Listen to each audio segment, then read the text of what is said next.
ছাবস্ক্ৰাইবাৰে মোক কৈ থাকে বৰ্তমান কম দামৰ ই ৰিক্সা আনিব লাগে। তেতিয়া পৰহি এখন আনিছিলোঁ মই 1,03,000 টকাত আৰু আজি বৰ্তমান যোনবিলাক মডেল লৈ আহিছোঁ একদম কম দামৰ মডেল আৰু যোনবিলাক আমাৰ এনেই বজাৰত তাৰমানে কিনিব গ'লে যোনবিলাক 1,40,000 টকা দাম ইয়াত আপুনি 20,000 টকা ডিছকাউণ্ট পাব।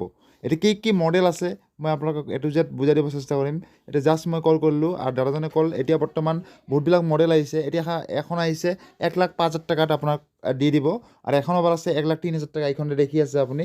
এইটোৰ ভিডিঅ' যদি আপুনি চোৱা নাই তেতিয়াহ'লে তলত চাব, তলৰ লিংকটো আছে তাতে ক্লিক কৰিলে আপুনি এইটো চাব পাৰিব। 1,03,000 টকাত আপুনি লৈ আহিব পাৰিব আৰু 1,05,000 টকাত মই কেইদিনমান আগতে এটা ভিডিঅ' বনাইছিলোঁ আৰু এতিয়া বৰ্তমান বহুতবিলাক আপডেট আহিছে, ষ্টৰ আপডেট আহিছে আৰু নতুন বছৰ হিচাপে মোৰ নাম যদি কয় মনজিত ডিএক্স চেনেলৰ পৰা আহিছোঁ তেতিয়াহ'লে 5,000 টকা আপোনাৰ ডিছকাউণ্ট দিয়া হ'ব আৰু এতিয়া বহুতবিলাক মডেল এভেইলেবল আছে। এতিয়া চাওক আমাৰ অসমত যিকোনো শ্ব'ৰুমত যাওক আপুনি, যদি আপুনি এখন ই ৰিক্সা কিনিব যায় তেতিয়াহ'লে আপোনাক মিনিমাম আপোনাক 1,30,000 টকা আপোনাক দিবই লাগিব বা আপোনাক 1,25,000 টকা আপোনাৰ পৰা ল'বই যেনেকৈ হওক। এতিয়া চাওক এইটো এটা শ্ব'ৰুম আছে আমাৰ অসমত চবতকৈ দাম কম, মানে ইয়াত আপুনি 1,03,000 টকাৰ পৰা ষ্টাৰ্টিং প্ৰাইচ 1,03,000 টকাটো আপুনি ই ৰিক্সা পাব। বেটাৰী যদি আপুনি ল'ব নিবিচাৰে তেতিয়াহ'লে মাত্ৰ আপুনি 70 মানে আপুনি 70,000 টকা দিলে আপুনি ডাইৰেক্ট ফ্ৰেমটো লৈ যাব পাৰিব, বেটাৰীটো আপুনি নিজৰ জেগাৰ পৰা লগাই ল'ব পাৰিব। এইটো কাৰণে আপুনি যদি ই ৰিক্সা ল'ম বুলি ভাবি আছে অসমৰ পৰা তেতিয়াহ'লে এবাৰ হ'লে আপুনি যোনটো নম্বৰ ইয়াত শ্ব' কৰি আছে ইয়াত আপুনি কল কৰিব। কল কৰাৰ পিছত যদি আপুনি অকণমান কম পায়, এতিয়া চাওক আপোনাৰ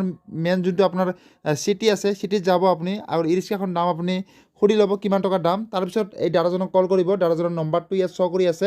তাৰপিছত যদি আপোনাৰ অকণমান কম বেছি হয় 20,000 30,000 টকা আপোনাৰ যদি ডিফাৰেঞ্চ হয় তেতিয়াহ'লে আপুনি ইয়াৰ পৰা লৈ আহিব পাৰে। মানে ইয়াত আমাৰ অসমৰ ভিতৰত চবতকৈ কম দামত ইয়াতে দিয়া হয় আৰু ইয়াৰ যিমানখিনি ভিডিঅ' বনাইছোঁ মই একদম কম দামত মই দেখাব চেষ্টা কৰিছোঁ আপোনালোকক। মাত্ৰ 1,03,000 1,05,000 1,10,000 টকাত 1,20,000 টকাত যোনবিলাক ই ৰিক্সা এনে বজাৰত কিনিব লাগিলে আপোনাক 1,40,000 টকা দি কিনিব লাগিব, এইবিলাক ই ৰিক্সা আপুনি 1,25,000 টকাত ইয়াত পাব।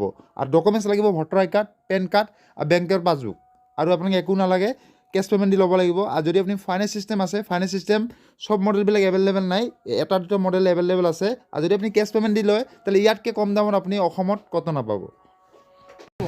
আপনি আহক গাড়ী পছন্দ খালি ফাইনেন্স চিষ্টেমটো নাই না দাদা? ফাইনেন্স মানে অকল এটা গাড়ী হয় অসমত ডিষ্ট্ৰিক্টে কেপাচিটি কম আৰু মানে ফাইনেন্সৰ পাৰ্টি ইমান জোৰদাৰ নহয়, সেইকাৰণে ডিষ্ট্ৰিক্টটো কৰি আছে।